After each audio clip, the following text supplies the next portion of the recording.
தென்காசி மாவட்டம் பாவூர் சத்திரத்தில் உள்ள தொப்பிவாப்பா கடையில் பிரியாணி சாப்பிட்ட 9 பேர் உடல்நலம் பாதிக்கப்பட்டதாக கூறப்பட்ட நிலையில் இன்று மேலும் 4 பேர் வாந்தி மயக்கத்துடன் மருத்துவமனையில் அனுமதிக்கப்பட்டுள்ளனர். இது தொடர்பான மேலும் தகவல்களை எமது செய்தியாளர் இசக்கிராஜா வழங்க கேட்போம். இசக்கிராஜா, தற்போது அவர்களுடைய உடல்நிலை என்னவாக இருக்கிறது? விரிவான தகவல்களை பகிர்ந்துக்கங்க.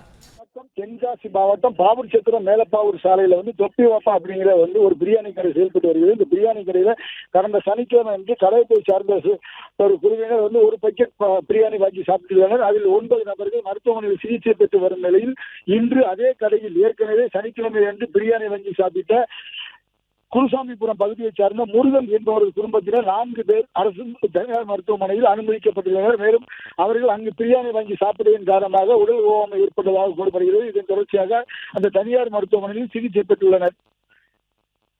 பிளே ஸ்டோர் மற்றும் ஆப் ஸ்டோரில் இருந்து பாலிமர் செயலியை QR கோடு மூலம் பதிவிறக்கம் செய்யுங்கள். செய்திகளை உடனுக்குடன் பெறுங்கள்.